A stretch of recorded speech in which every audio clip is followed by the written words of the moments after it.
If you have been struggling to get sales from your design work or understanding what you really need to do to make money, I have the workshop for you. On September 23rd, I'm hosting my first ever Profitable Designer Workshop.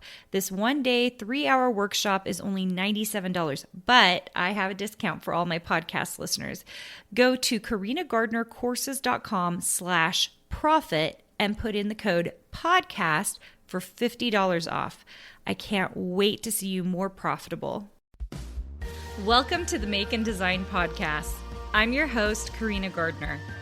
On this podcast, we're unraveling the everyday joys and dilemmas of design, making, and business. For makers who want to be designers and for designers who are makers, this is your inside scoop to help you grow your business and bring more creativity to your life. You know, when I got started, it feels like a million years ago, but it was only 20 years ago that I got started designing. We really emphasized portfolios. You know, at that time I was a professor at the University of Minnesota and adjunct faculty there, also teaching while I was working on my Ph.D. And we really emphasized building a portfolio. I still actually believe it's a great way to go, especially when you're coming out of a school situation.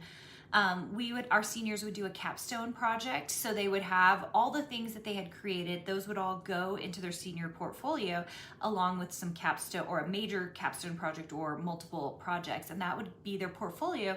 And then we would send them off into the world to get a job in corporate life, or maybe they would freelance. Most of them would go work for someone as a designer though. And, we sent them out with the skills, with the design knowledge and know-how, and it was fantastic. I think a portfolio was the way to go in that situation. I actually think if you're going to graphic design school right now, it's the way to go now too, especially because you have the ability to go get a corporate job doing a number of different things, not just production work, but we had several designers who would move on to Target, right, from the University of Minnesota because it was right there, and they were doing design work for these bigger companies. And so I really think that I just really think that a portfolio was excellent for that place and that time. And if you're in that space right now, a portfolio might be great for you. If you are listening to this because you're just getting into surface pattern design, I want to deviate a little bit and tell you that you don't necessarily need a portfolio. And the reason I'm addressing this is because this has come up a few different times, especially in Design Suite or even in Design Bootcamp, where people are like, well, I'm busy working on my portfolio. And I'm like, huh? What? And the reason I'm like, huh? What? Is because when you're actually in a certain specific field, like surface pattern design, you don't need a portfolio. Who are you showing this portfolio to? That's the thing I've been trying to figure out. Like, who is seeing this portfolio? And maybe you're saying, well, to manufacturers or to contractors.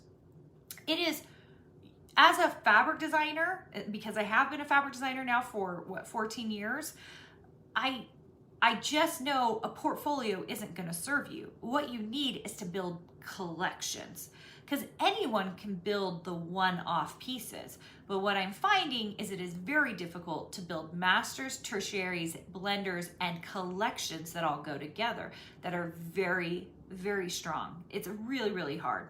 And so, a fabric manufacturer is not going to take you just going, oh, look at that pretty one-off thing that's in their portfolio. No, you have to build a collection that goes together. And when I say a collection, really I'm talking about multiple collections.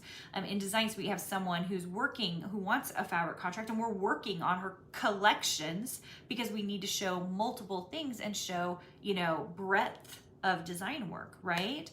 And that's the kind of thing we do in Design Suite, because it's just like a university program. We've got to make sure that whatever you're doing is going to push you into the realm that you really want to be in, and you're doing it correctly. So at this moment in time, if you are trying to be a surface pattern designer and all you are doing is building lots and lots of patterns, you're just building lots and lots and lots, okay?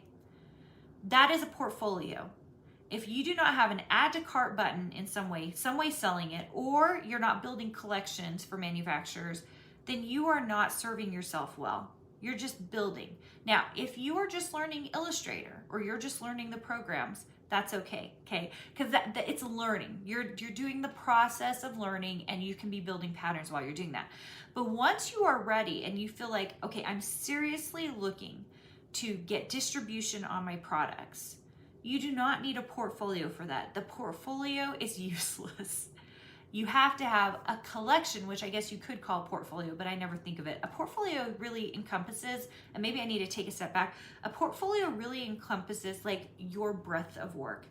So, if you were just a general graphic designer, it would have logo and branding stuff in it, some packaging stuff in it. It would have some amazing projects, maybe printables in it. So it would have that breadth. If you're a surface pattern designer, your portfolio would include multiple different designs that are repeat tile patterns in multiple styles, colors, and different settings. And so that you would have different scales, different, tight, loose, like you would have to show breadth of work in surface pattern design. That's a portfolio.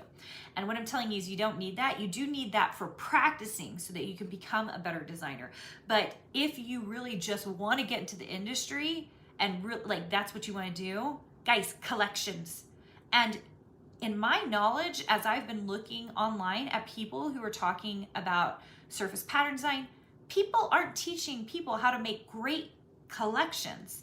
And it's a little concerning to me because that is what you guys actually have to know. We, of course, teach, that's like the number one thing we teach in Fabric Design Academy, which is part of Design Suite. It's one of our 17 courses. It is one of the things we teach because I believe collections are everything. And I'm partially a little bit, I guess I'm using the word partial again, partial to it because as a creative director, and we're building scrapbooking lines, I wanted to see if someone could build a collection.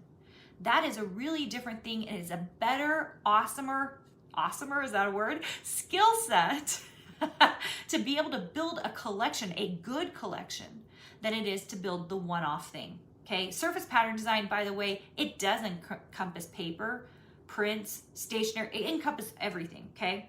And so what I am telling you is if you can build an amazing collection, you are a much more useful designer in the marketplace, and that is where you want to be. You want to know how to build great collections, and usually that requires mentorship. It usually requires going back to school or a program like mine where we're spending a lot of time looking at your collections, or it takes getting in somewhere where a creative director is willing to work with you, okay? And those things are all difficult, right? So here's the thing. You don't need a portfolio. Stop worrying about the portfolio. Stop just creating the one-offs, okay? Start building collections, okay? Now, one-offs are great if you are just selling them. If you want to just sell them online, you want to sell your patterns online digitally, digital scrapbooking, great. Do it. That's awesome. You can sell them as one-offs. But even in that industry, people like to buy sets of 12, and all of those papers need to go together, right? Same with fabrics. If you can have a set of 6 fabrics that all go together, it makes a better quilt, right? So, guys, we need to be starting to think in collections. And your collections just can't have a whole bunch of blenders and geometrics in it. We've got to get deeper. We've got to level up and build really great masters, really great secondaries, really great tertiaries, and then a set of blenders that make sense, and they don't all look the same, okay? And that takes time, you guys. And you'll come into Design Suite and we'll pick apart your stuff and you'll get there, and then we'll move on to the next collection. And the more collections you build, the faster you can build them, the better you will get. That's all there is to it. The more you build, the better you will get. It's a time thing, you guys. Time and practice, which should give you a lot of hope because, I think a lot of people say that things are difficult and then they say it's really hard to get into and X, Y, and Z, right? And I'll even tell you, this is difficult to get into. But I actually believe that everything that we do in Design Suite as a designer is possible. And I feel like I hear a lot of designers say it's not possible, it's not. Everything is possible, you guys. Everything's possible. It just depends on how much you want to practice and how hard and consistent you want to be, okay? Practice, consistency, okay? So it's all learned. You can learn how to do it. You can learn how to build amazing collections. You just have to take the time to do it, okay?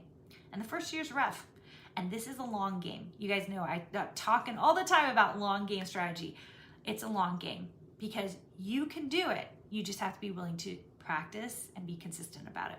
So you don't need a portfolio. Scrap that idea of a portfolio. I just need you to make great designs and make great collections. And, I will see you on the other side of that money barrier, making money as a designer. It's so, so awesome. If you want to learn more, if you want to learn more about Design Suite in particular, and I'm going to do an episode coming up here soon, probably the next episode, talking about Design Suite, and you want to learn more about it, we only open those up to design boot campers. Now, why do we do that? When you come into a design boot camp, we're teaching you the basic premise of how I think you can get started as a designer. You have to understand and be strategic to make money as a designer. I could just teach you coursework. I could just teach you design. That's what I taught at the University of Minnesota. I could just teach you design.